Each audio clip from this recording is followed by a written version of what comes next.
The first writers in residence came to the James Merrill House 25 years ago, shortly after James Merrill's death in 1995. Since then, over 80 writers have visited, staying in his home, a National Historic Landmark, to work on projects of their own. Thanks to Merrill's generosity, the house now belongs to the Stonington Village Improvement Association and is an ongoing inspiration for writers and poets from around the world. For more information, visit our website, jamesmerrillhouse.org. Thank you. Welcome. I'm Jeffrey Little, committee member of the James Merrill House and Writer in Residence program. We can update that video for you. We've had now over 100 writers in residence over the 25 years we've been in existence. And tonight, over that time, we've had poets, novelists, academics, essayists, but tonight we've had biographers, historians, essayists, but tonight we have a working journalist. And by that I mean someone who's spent over 20 years building up an incredible resume of stories and interest, really probing as a journalist.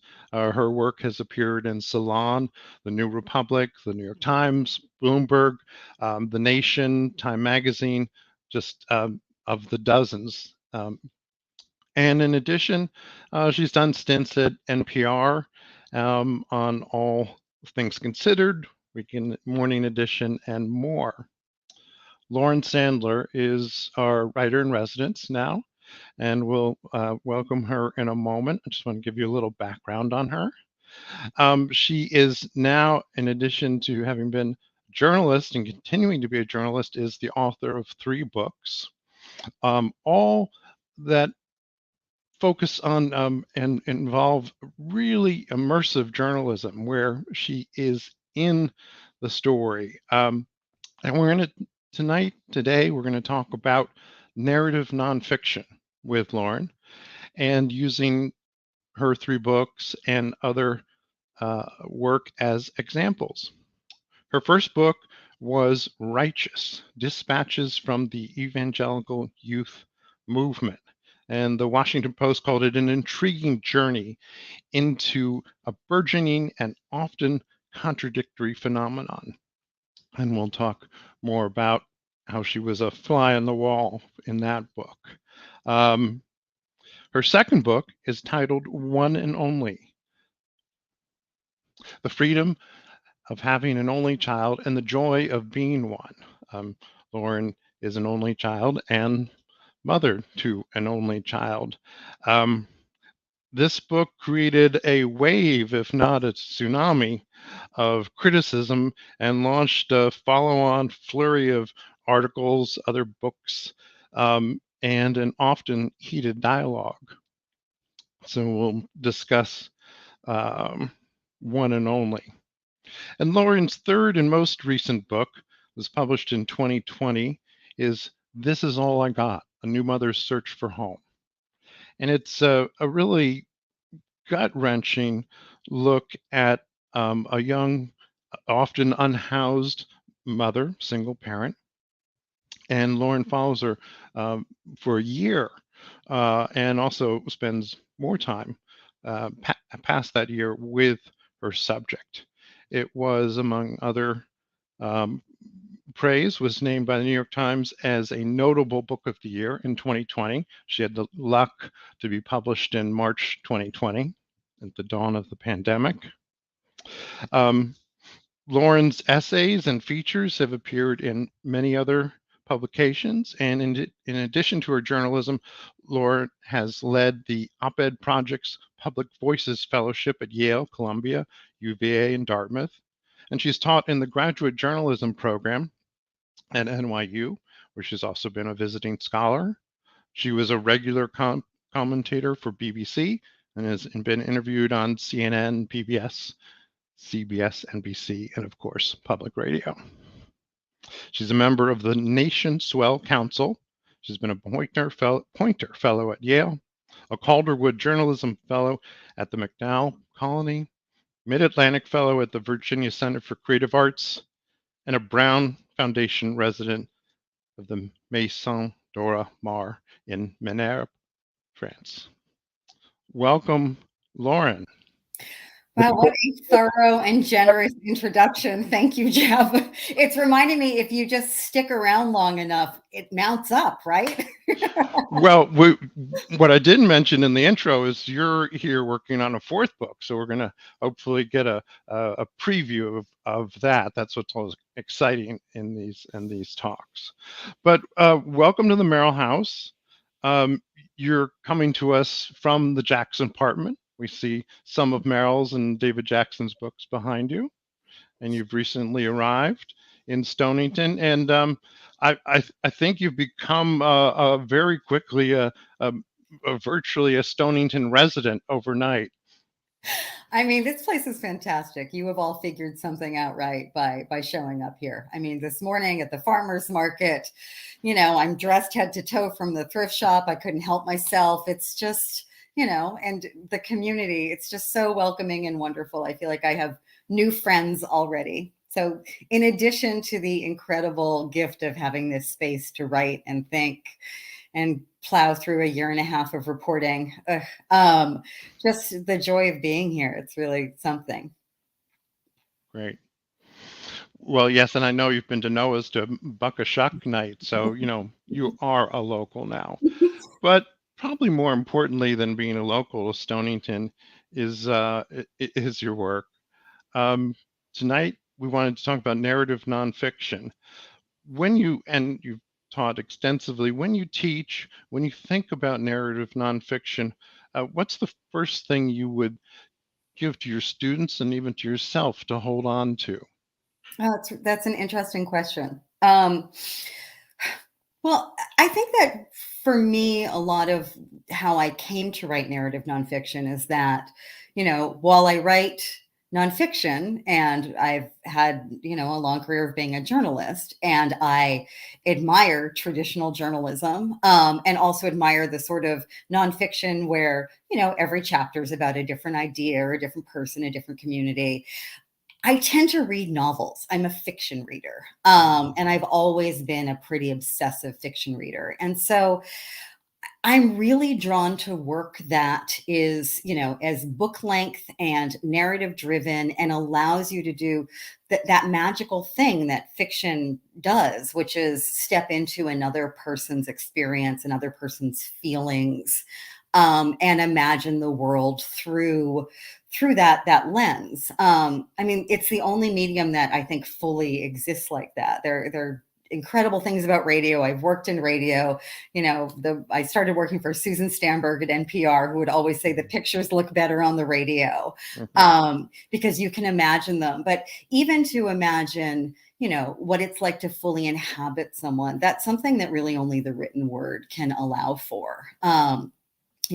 Film is extraordinary in that it weaves together every possible art form, it seems, and really immerses you in something. But it's not the same thing as living it yourself. You're watching someone else live something. And so to me, to be able to write work which is reported out as journalism is, where every word is true. I mean, I'm a stickler about that. But give a reader the experience of almost reading a novel.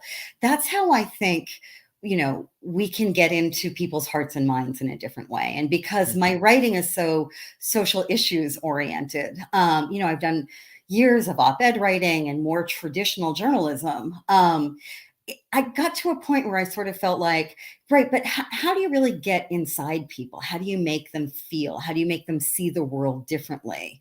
And I think I would tell students that what they love to read, what makes them feel the possibility of change in the world, or grief about the world, rage about the world.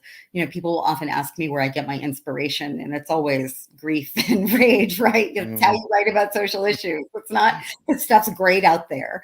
And luckily, there's always more material, it seems. But that's what I would tell students is think about the form that speaks to you and how that form works and how it works on you. And then try to think about getting it all right, but using it in that form. Does that make sense? Yes, I mean, think so. I'm just so many things in there. I want to ask follow-up questions on novels. Just winding it back a bit. Um, do you have some that are at the top of your list that are your kind of touchstones when you think of, your This Is All I Got felt Dickensian to me. I mean, Oh, interesting. and so because the ups and downs of this main character, and we'll talk about her in a bit. Well, it's interesting. There were two novels that I really thought of quite intentionally, like structurally and emotionally, even in some ways, as I was working on this. And it was actually these two novels and not, similar immersive nonfiction that I sort of went to Mm. examine that. And they were Mrs. Dalloway by Virginia Woolf. Hmm. Hmm. Obviously, a very different story about a woman of great privilege. This Is All I Got is about a young homeless woman, a mother in poverty. Very, very different when, Clarissa's going to buy the flowers herself for the dinner party. But that sort of close observation, that feeling of we're just going to have this very modernist sort of limited space, but Hmm. a whole world needs to exist in this, right? There needs to be global trauma in this. It needs to be a book about the war. It needs to be a book about women. It needs to be a book about so much more than just Mrs. Dalloway going through her day. So that was Hmm. one book that really I came back to often.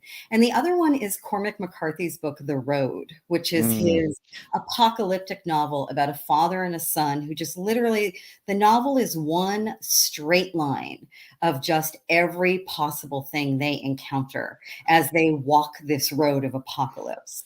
And that really made me think about Camilla and her son Alonzo, and the two of them just together alone trying to survive in this impossible landscape, which is, the landscape of being poor in America, the landscape of a social service system that doesn't work, the landscape of, a wealthy gentrifying city, New York. Mhm. And that was the other thing that I really was looking towards, was his work and how he did that. The road is striking to me because I read This Is All I Got with horror, and as in a novel of horror or apocalyptic or a work of fiction, you're always saying a version of "Don't open that door." I mean, that's the cliche, but so many times with Camilla and her son saying, "No, don't do that. Don't go there." And then those are such dramatic turning points of whether she will or won't. And that has such a strong narrative drive that the road now makes sense. Mrs. Dalloway, I remember not as well, but and Wolf, who would have thought that? That's a great Well, there you correspondence. go. I mean, the other person whose work I thought about a lot, because I'm a little obsessed with her books, is Elena Ferrante and the Neapolitan Mm, Quartet, because the way that she writes female characters, brilliant, flawed women who, are capable of so much, and you see them getting so close to something extraordinary, yeah, and then just by being human or by being women in the world, there's the thing that's going to make it not happen. There's going to yeah. be that thing that unravels. It's And excruciating. yeah, It's and and in the way that your book was. Let's give the audience and the listeners a bit more about This Is All I Got. Sort of a précis because we've sort of jumped right in. So let's stay with it. absolutely. So This Is All I Got is it tells the story of a year in the life of a young homeless woman in Brooklyn. Her name is Camilla. Her name is not really Camilla. Her name is something else, but that's a pseudonym. And you know, I meet Camilla, and she's, this very poised, beautiful, put together woman who has just this incredible, almost like lawyerly mind. Her degree of logic, her degree of ability to make an argument, to hold facts in her head, and to understand a system, to understand policy. It's just really quite extraordinary. And I was at the shelter in Brooklyn with the intention of writing, and I met, a group of women there who wanted to participate in this project with me. And she was very much an outlier in some ways. And as the book continued, and as, I don't want to give anything away, but as she's forced to leave the shelter, it became this moment of, do I focus on her or do I stay with the group? And she was so extraordinary that it felt like to choose her meant that I was able to ask the question, if she can't make it work in this system, who possibly can? And so that's really what I set out to figure out, whether she could make it work, whether she could find affordable housing, whether she could, hold on to relationships, whether she could deal with the administrative burden of the social service system, whether she could graduate college, whether she could find some measure of stability, because she was so well equipped for it. I mean, she wasn't well equipped in terms of having family support or having any money available to her, or, having a life free of trauma or a network of friends. But she was just, it's the road. It's just her and her baby. And we just watch them go through this process that seems possibly optimistic in the beginning, even though, the book begins with her going into labor in a shelter. It's not most people's idea of the best case scenario. But, by the end of the book, she looks back on that day and that time as what she called the good old days.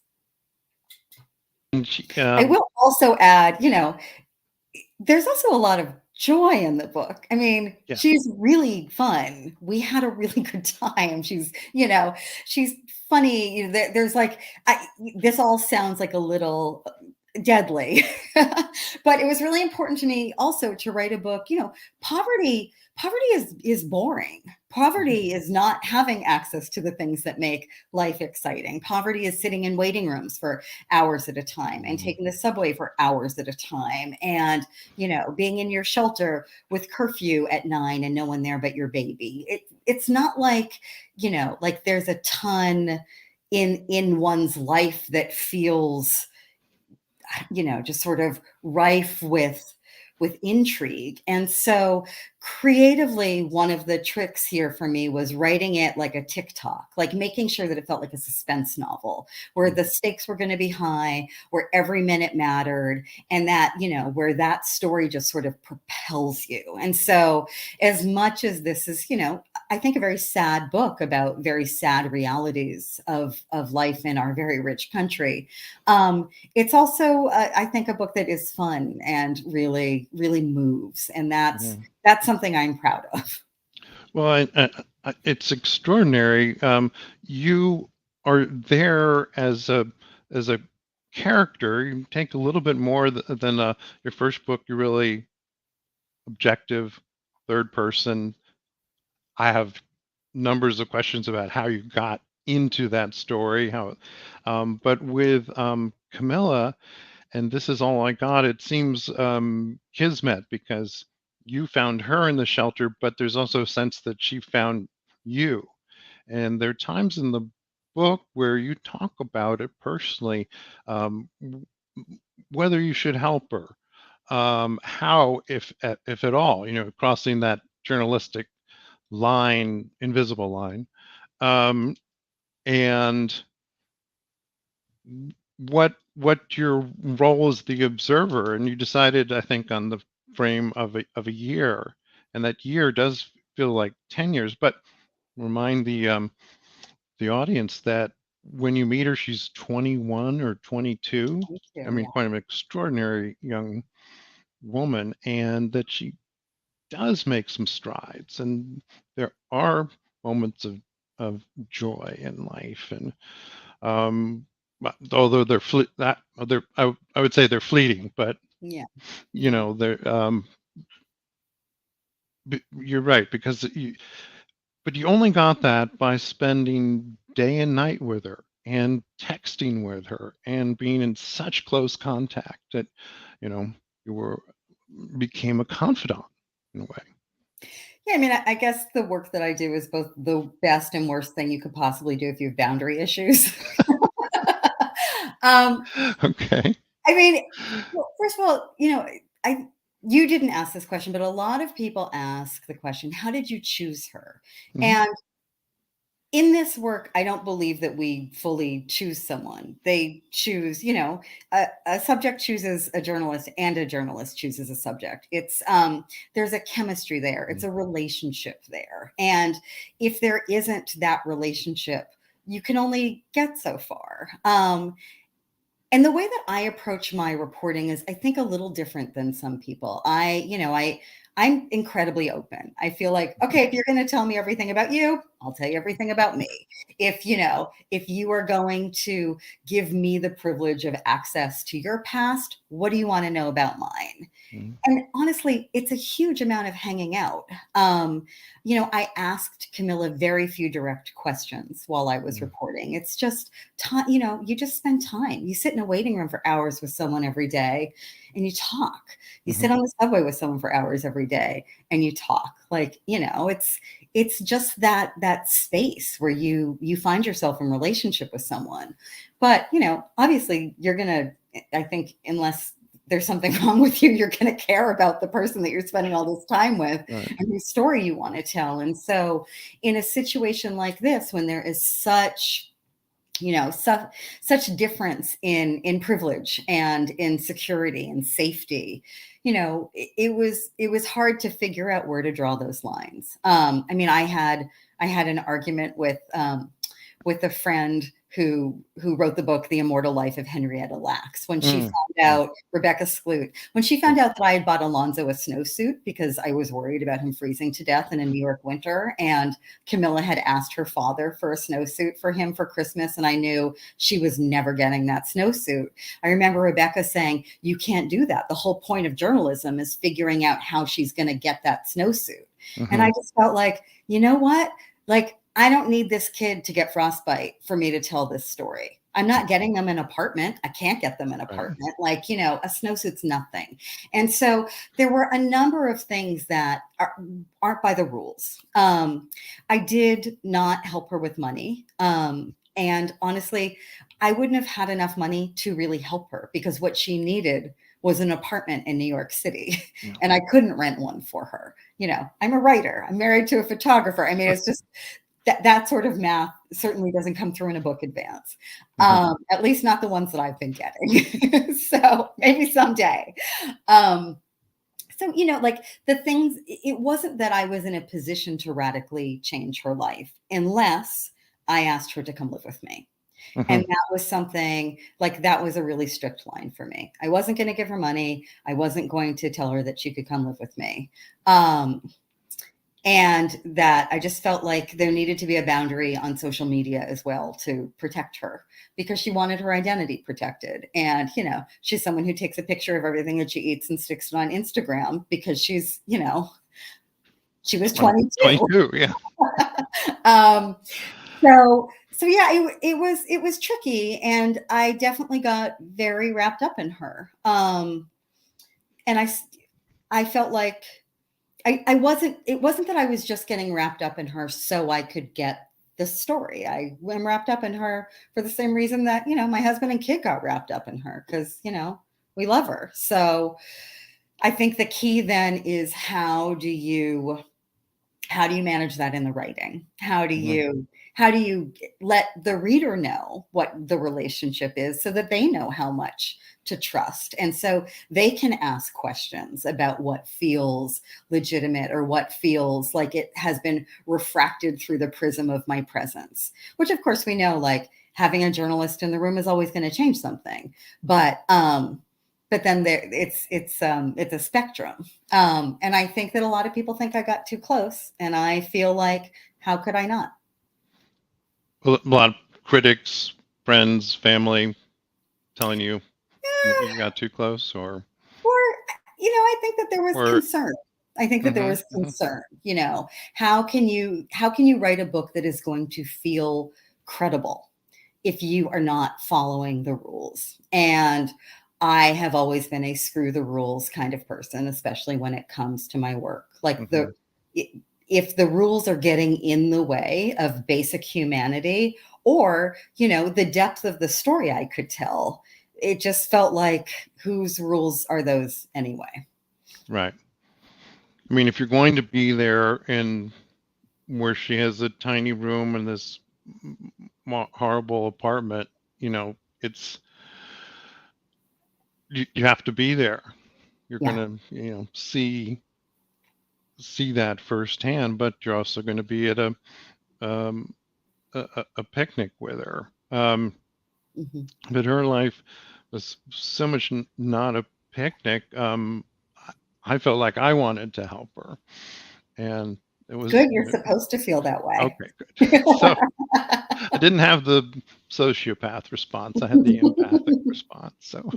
So, your role changed over you come from traditional journalism where the rules are, I've never seen them in stone, but they're there. We know them, those of us who've been journalists.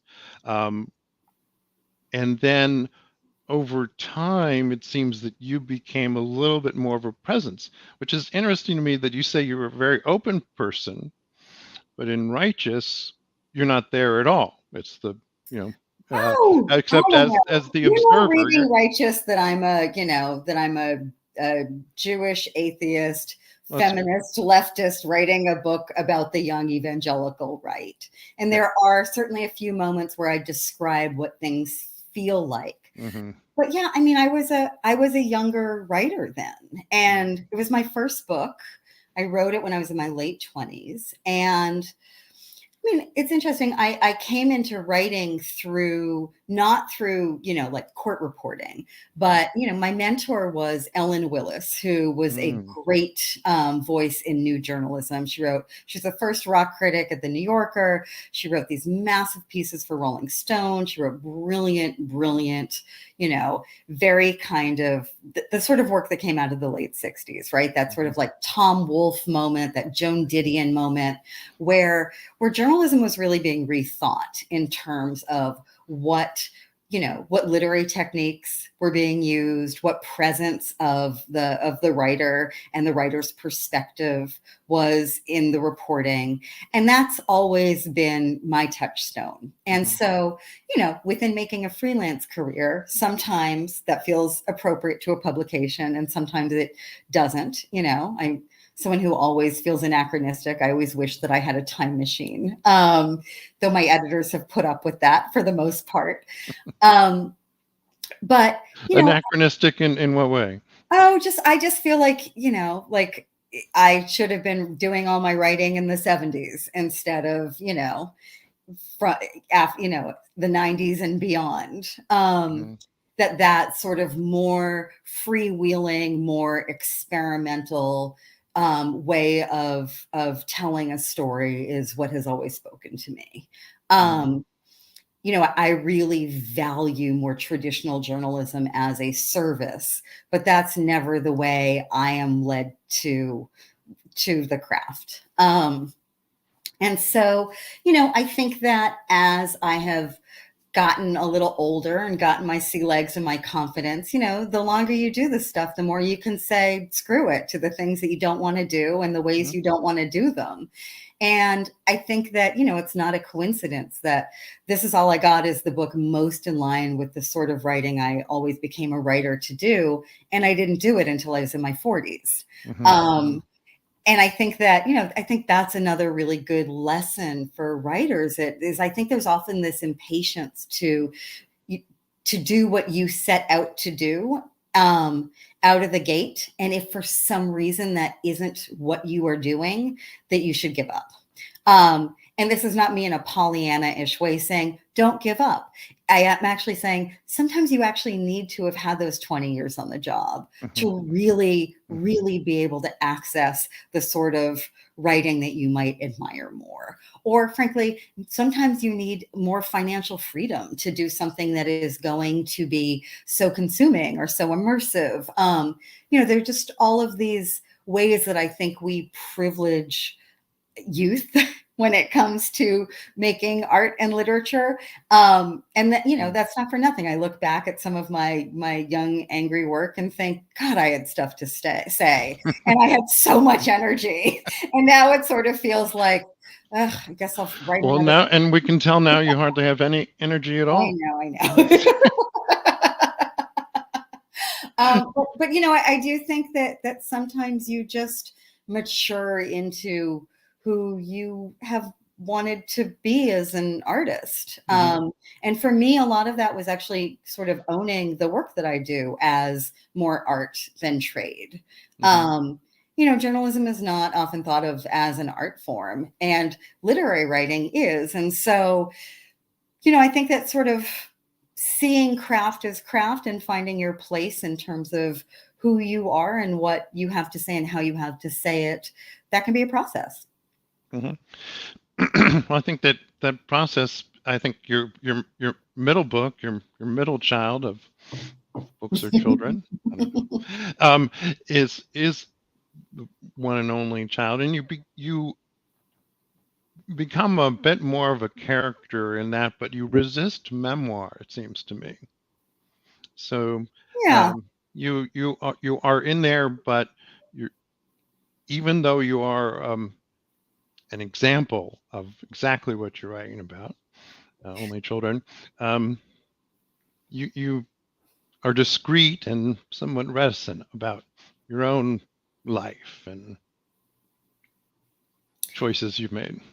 Yeah, and I would say I have a way of working in which I have to figure out exactly what a book is really about, what question it really answers, or attempts to. And if something is not in service of answering that question or really speaking to what the book is really about, it doesn't go in the book. And however I could use my life as an example, or, small anecdotes that would illustrate something that I thought was really important, then those things could be in there. And beyond that, I wasn't really interested in my experience. I actually never really thought anything about being an only child or having an only child until my friends started having kids. And when they would have their second kid, they would say, yeah, and we know how you feel about that. And I thought, wait, have I been, sublimating something that's been leaking out? Like, what do I really think about this? And why is it something that people have such a problem with? And as I started really reporting it out, it became, to me what it's really about is about, the world telling women that they should be mothers first and mothers most, and anything else should be secondary. And also, you're supposed to love it more than anything you've ever done, no matter how hard it is or how you feel about things or how little structure and space you have for it. And that's what adulthood is supposed to look like if you're a woman. And so I really went into why we have that sense that people are supposed to be mothers more than anything, and why we are supposed to be providing additional children for our first child. And it really led me into reporting on environmentalism, religion, social policy. I went to China. And I also looked at a bunch of psychological studies that said, yeah, all this is bullshit. So it felt Right, like, and there wasn't even that much yeah. well done research Right. on the topic when you No, started. and so it's sort of like, okay, if the world is telling you that things are supposed to be a certain way and you can't find the evidence to back it up, then what is the world really telling you? And I think in general, when the world is telling you something is supposed to be a certain way, it's the first thing that you question. And so I only really used my own family experience to really illustrate where those pressure points might be. And other than that, I talked to other people. Because I'm really not that interested in turning the lens on myself. That might change, but yeah, that's why I'm a journalist, first and foremost, I suppose, even though I'm clearly resisting that right now, is that it's other people who are interesting to me. Yeah. Well, speaking of other people, if anyone has questions, you can put them in the chat and we'll address them as we go.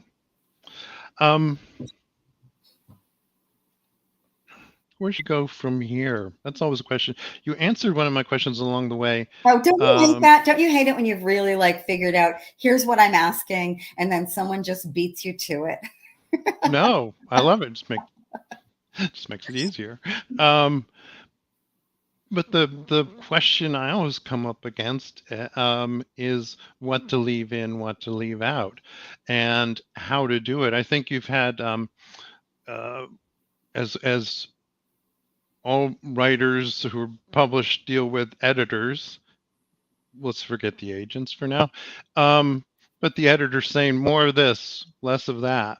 You had that with was it with This Is All I Got? Oh, I did. I did. Well, first of all, I want to say I think you're absolutely right. When I teach nonfiction, I always say to people, nonfiction is about what you leave out. Mhm. The world of reality is infinite. Yeah. And you can't put it all in a book. And so your first choice and the thing that everything's going to hinge on is what you get rid of. When I sat down to write This Is All I Got for my first draft, what I got rid of instantly was myself. It felt really important to me that I write a book that felt so much like a novel, so much like it was inside her experience, that I didn't want to be a narrator. I wanted her to be a narrator, or at least that to be the experience, where obviously I was writing the book and there was my point of view, but that we were so inside her experience that it was not being, translated in any way by the white privileged woman, or in any way, mitigated by the tourist. I mean, sorry, by the tour guide, by the person who is going to lead you through the experience. Like, come with me into the dark underworld of, Right. New York poverty. I mean, when people write like that, it doesn't pass the sniff test to me for a second. And I get really upset about it. So it was really important to me that I knew exactly what I thought and what I had to say, and that I used her story and not mine to tell it. Mm-hmm. So I wrote the book that way. I gave it to the editor who I was working with at the time. And she said, yeah, this like totally doesn't work. It's completely flat. Where are you? This book has to be about your dynamic with her. Like, what is this? Right. And I told her what I thought philosophically. And she said, it doesn't matter. What matters is what's on the page. And she was right in many ways. So I had to go in and go back and really, really write myself into it. Write how I came to her, write where I was in the room, write what it was like to go home, from the shelter to the home I own in Brooklyn, and, write a check for a piano lesson, or go buy organic apples for my kid, or, all the things that someone who looks like this does. I will say, though, someone who looks like this was usually confused for being her mother in every place that we went, or as I hated, the grandmother. Right. And she's Dominican. She is, but So, she's very light skinned and we have very similar face right. shapes. And, And how's your Spanish? not at all. I have none of it. Embarrassingly. Well, well, I'm going to ruin part of the story, but she does return to the Dominican Republic, and that's a huge, I think, turning point in the story. And so I would rather tease the audience with that. I mean, this story goes in many places, from Buffalo, New York, where she's, has a boyfriend, and it seems like this is going to be it. She's in a university, she's away from home, she's got a football star boyfriend, and then crashing. So the highs and the lows are amazing. And I remember her, Alonzo, you want him to succeed somehow. The series of, suspect boyfriends, you can just, as the father of a 22-year-old, you just see him coming, So, Jeremiah, Pedro, and Jeremiah at the last, and I forget the ones in between, but amazing. don't know as much about my daughter's life as you found out, I think, about Camilla's. Well, and I Well, I mean, I hope I think hope that that one thing. everybody can. Oh, sorry, I was going Oh, to I do was just gonna plug say, I mean, Ola. I hope that one thing that you felt thinking about your daughter reading this book is about, you know, what what safety net exists for a 22-year-old who, who has parents who love her and are present with her. Like, what's the worst that can happen? And I think that we have an understanding that when you were that age, when you're a college student, that you're supposed to mess around a little bit and experiment and maybe mess up a little bit, and there's a safety net, right? There's a margin of error, which I think we assume to be somewhat universal, at least like in the most catastrophic sense. And it was really important for me to show what it's like to still be a 22-year-old with all of those desires, right? Mm-hmm. And yet have no margin of error, have no safety net, and how high stakes and survival based everything that would just be, a fling or a slight misstep is, if you're someone who's born into the situation that she was. Yeah, or if you're going to be, unhoused, or if you have to, she makes decisions about, what can she eat? Can she, get a plate of food and make it last 2 days? From Mhm. the Dominican diner deli. Um, so those details are so compelling. I wanted to put in a plug at this point for whoever is following us. Oh, there it is. It's a pop-up book signing. There you are. Very good. I'm popping up. Because we're virtual and not all, 100 of us in a room. Can you go ahead and put the pop-up back up. It's February 1st. Thank you. 5:30 to 6:30 at our visitor center on the ground floor, the old Doug's Barbershop, 107 Water Street. Come by, you can meet Lauren, copies of the book, sign, talk with Lauren, and I, urge everybody to buy and read this book. It's on my best books of the year, not just this year, but 12 months back at least. Personally, uh, very moving, and I look forward to rereading it at this point. Thank you. Should we give people Let's a little taste of it? What Yes, we've been talking about? yes. I did flag Oh, a very, very, um, I mean, I know reading over Zoom can be such a drag, but I feel like, like my editor said, what matters is what's on the page. So I wanted to just read, that's about a page. Shall I just drop in? You know what? I'm not even going to set it up. I'm just going to let it exist, a la James Merrill, as sort of a standalone poem. All right. Soon after Camilla returned to the shelter from the hospital, she heard a pounding on the door to her room. Wearing only her nursing bra and the post-surgery underwear the hospital had given her, Camilla pulled on a bathrobe, freed a breast for Alonzo's hungry mouth, and answered the door.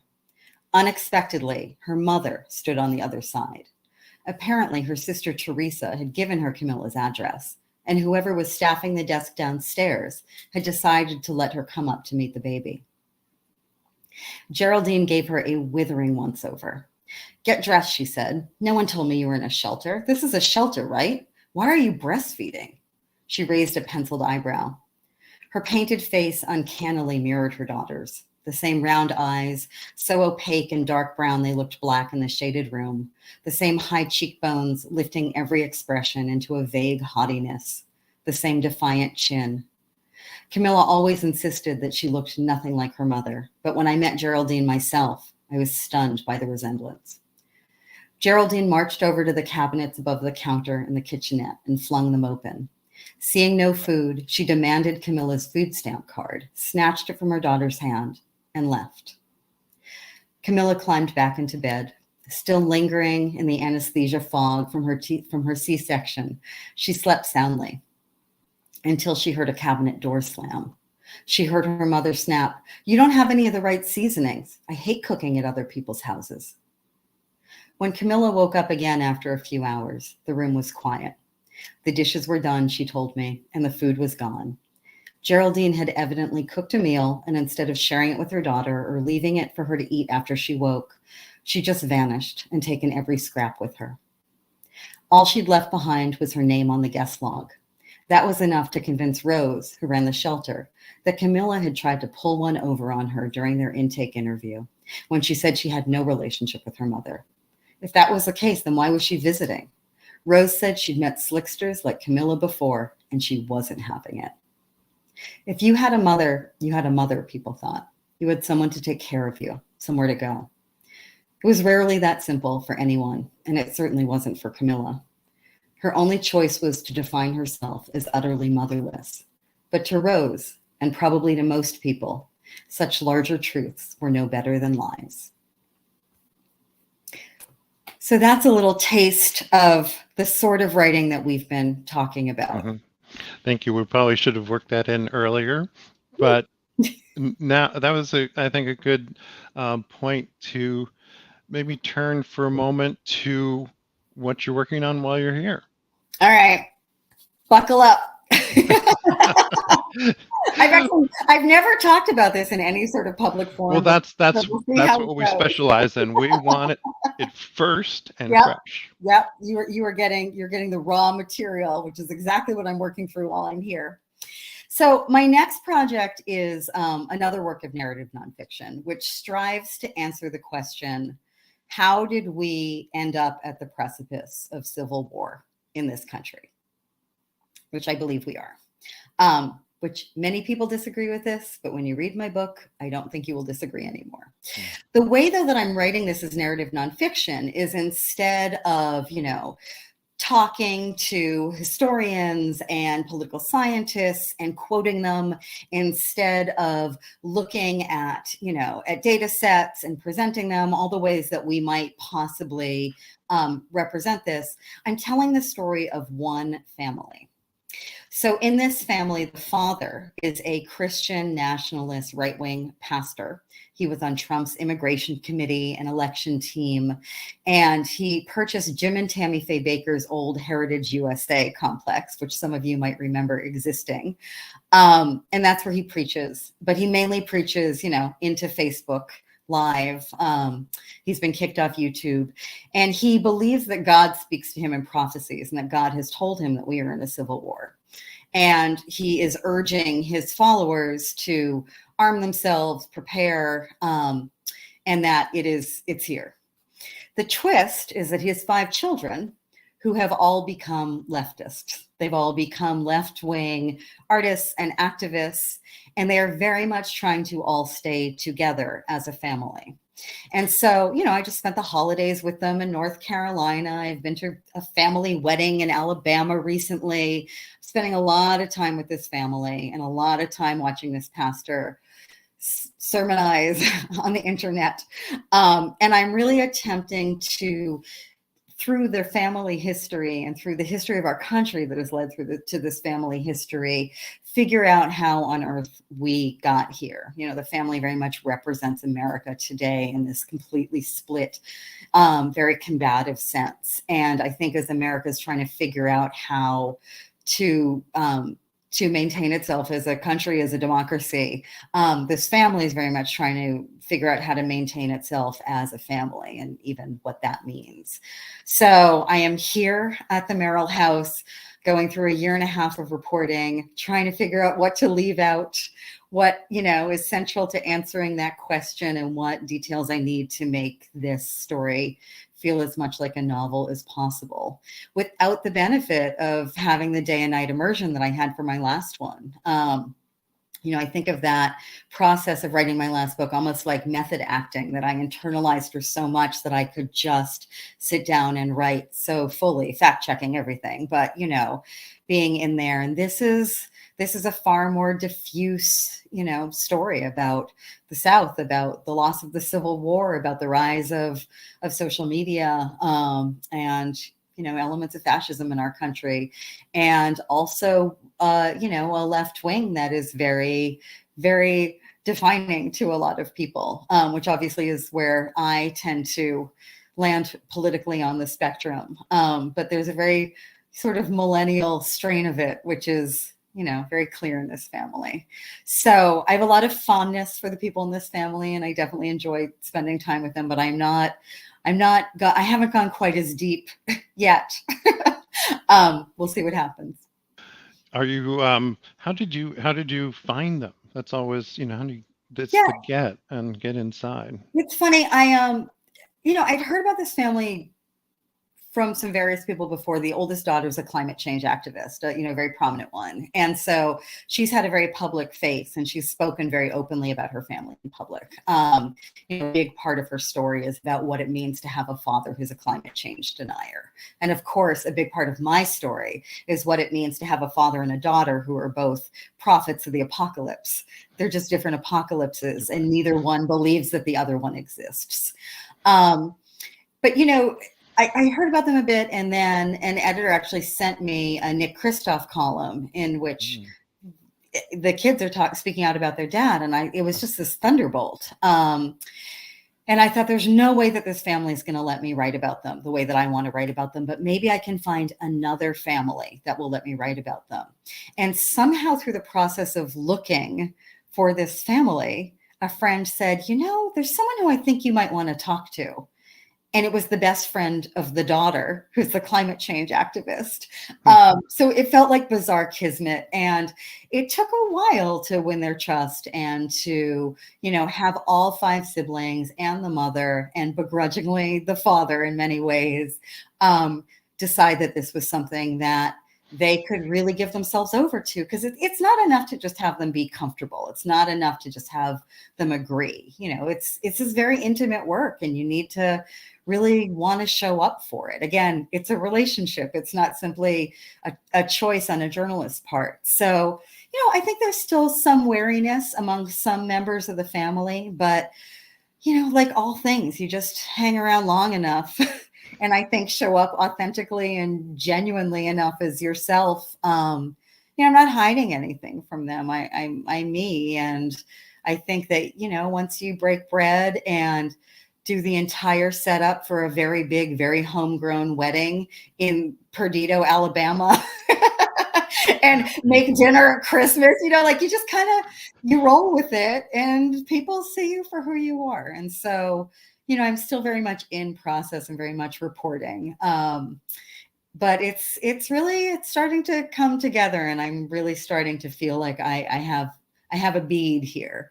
But I'm also overwhelmed and anxious and terrified. So, Well, I would say sometimes good things in certain amounts, right? Um, but it sounds like a fascinating story or narrative, nonfiction, and I hope you don't have to be the referee and get caught in the crossfire in the future or in the writing of it. But yes, me too. And also, if something like that would just happen, so much of this book would have these major scenes. It's funny, this is the trick, right? I read a lot of these sort of novels about the great American family novel. It's something that I love.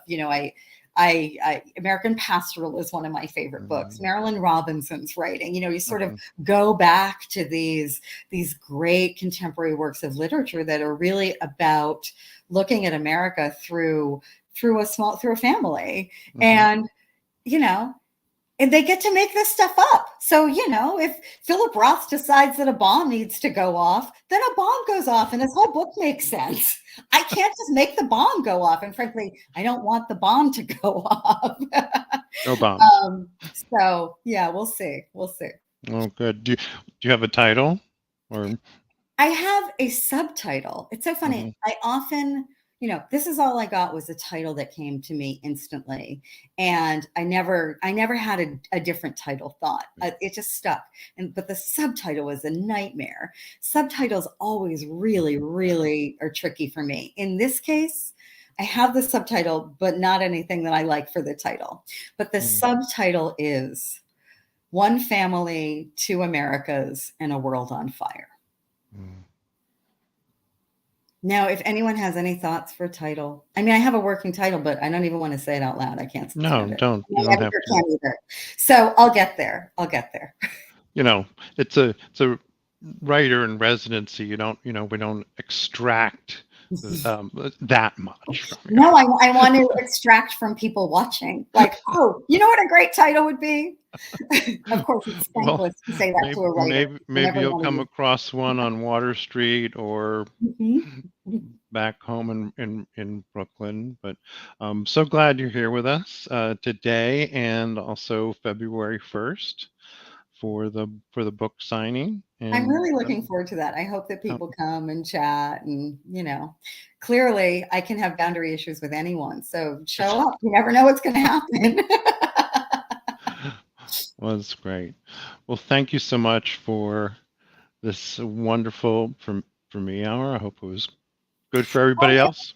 Wonderful. I mean, like, you are just such an uncommon interlocutor for something like this. You were so thoughtful, and you're clearly such, an experienced journalist yourself. It's a real pleasure. I've done a lot of these conversations, and this one was unusual. So I really appreciate it. Well, I was just glad we didn't get into real technical J on J kind of discussions, which are sure. Well, we can nerd out at the bar at Noah's some other time. Yeah. Well, thank you again, and thanks to everybody watching and everybody who will watch this on YouTube. Thank you. In the future. All right, that's